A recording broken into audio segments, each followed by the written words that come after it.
बार फिर दलित महापुरुषों के नाम पर बने पार्कों पर तलवारें खींच गई हैं। आमने सामने है उत्तर प्रदेश की सत्ताधारी समाजवादी पार्टी और मुख्य विपक्षी दल बसपा। सपा ने अपने घोषणा पत्र में ही लिखा था कि अगर उसकी सरकार बनी तो यूपी में पार्कों में अस्पताल और स्कूल खोले जाएंगे। सपा की सरकार बनी तो कुछ इसी तर्ज पर नेताओं ने संकेत दिए। अंबेडकर जयंती के मौके पर मायावती ने अंबेडकर की मूर्ति पर फूल चढ़ाने के बाद सपा सरकार को चेतावनी दे दी। अगर पार्कों का स्वरूप बदला तो यूपी समेत पूरे देश में कानून व्यवस्था बिगड़ जाएगी और सपा की सरकार भी जा सकती है। वहीं सपा के नेता कहते हैं कि जो भी जनहित में होगा वो किया जाएगा। कानून व्यवस्था जिसने तोड़ी उससे सख्ती से निपटा जाएगा। दलित महापुरुषों के नाम पर बने पार्क हमेशा सुर्खियों में रहते हैं।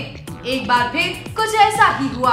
बाबा साहेब भीमराव अंबेडकर की जयंती बन गई उत्तर प्रदेश में सपा बसपा की जुबानी जंग का सबब। सपा सरकार की घोषणा है कि दलित महापुरुषों के नाम पर बने पार्कों में जनहित के लिए अस्पताल स्कूल खोले जाएंगे।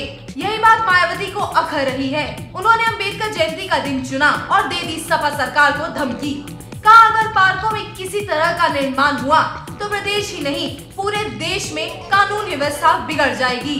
समाजवादी पार्टी की सरकार से ये भी कहना है कि यदि इस स्थल व अन्य स्थलों की जमीन पर सपा सरकार द्वारा अन्य कोई निर्माण करने की कोशिश की गई तो फिर उत्तर प्रदेश में ही नहीं बल्कि पूरे देश में इस प्रकरण को लेकर कानून व्यवस्था बिगड़ सकती है। पार्कों के स्वरूप बदलने के अंदेशे से परेशान मायावती यही नहीं रुकी। उनके मुताबिक अगर पार्कों का स्वरूप बदला तो पूरे देश में बड़ी समस्या खड़ी हो सकती है। मायावती ने चेतावनी दी कि ऐसी स्थिति में सपा की सरकार भी जा सकती है। मायावती ने सपा सरकार को याद दिलाया कि उनके शासनकाल में सपा सरकार के बनवाए किसी निर्माण को ना तो तोड़ा गया था और ना ही उनका स्वरूप बदला गया था। पार्कों व अन्य स्थलों में ऐसा कोई अलग से हटकर कार्य नहीं करना चाहिए जिससे पूरे देश में एक और नई विकट समस्या खड़ी हो जाए।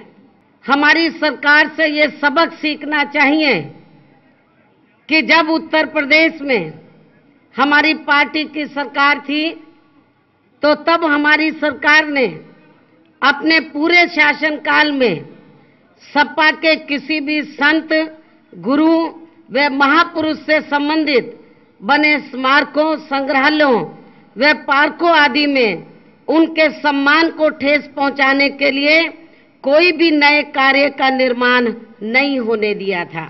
वहीं इस मामले पर सपा के नेता इस धमकी से फिक्रमंद नहीं दिखते। उनके मुताबिक दलित महापुरुषों का नाम लेकर किए गए घोटाले को वो जनता के सामने लाएंगे, साथ ही दोषी अधिकारियों को दंड भी देंगे। प्रदेश के लोक निर्माण मंत्री ने साफ किया कि बसपा की धमकियों से कुछ नहीं होने वाला। क्या अपने जनहित में फैसला लेगी और उसे बाकायदा नीति बनाकर जनहित में लागू किया जाएगा। देखिए, महापुरुषों का हम सम्मान करते हैं और सम्मान करेंगे भी, सम्मान बढ़ाएंगे भी, लेकिन महापुरुषों के नाम पर जो धन का दुरुपयोग किया गया है, जो भ्रष्टाचार महापुरुषों के नाम पर फैलाया गया है, महापुरुषों के नाम पर जो लूट हुई है, भारी पैमाने पर कमीशन लिया गया है, तो इसकी हम जांच कराएंगे और जो भी दोषी हो, चाहे पूर्व मुख्यमंत्री हो, चाहे पूर्व मंत्री हो, चाहे कितने बड़े अधिकारी हो, उनके खिलाफ हम कार्रवाई करेंगे। मायावती की धमकी पर शिवपाल ने दो टूक कहा कि कानून व्यवस्था से जो भी खिलवाड़ करेगा उससे सख्ती से निपटा जाएगा। साथ ही शिवपाल ने कहा कि सपा के राज में किसी भी हाल में कानून व्यवस्था बिगड़ने नहीं दी जाएगी।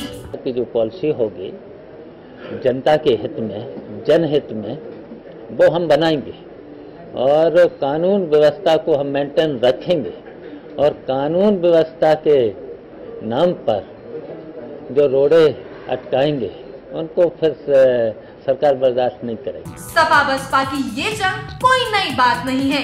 इस जंग में पिछले कई दशक बीत गए हैं। वैसे इस बार माया के तल्ख तेवर कुछ और ही इशारा कर रहे हैं। साफ है, अगर पार्कों के स्वरूप को लेकर छेड़छाड़ हुई तो बात सिर्फ जुबानी जंग तक सीमित नहीं रहने वाली। कैमरामैन रामजी बाजपेयी के साथ भावना कपूर, लाइव उत्तर प्रदेश, लखनऊ।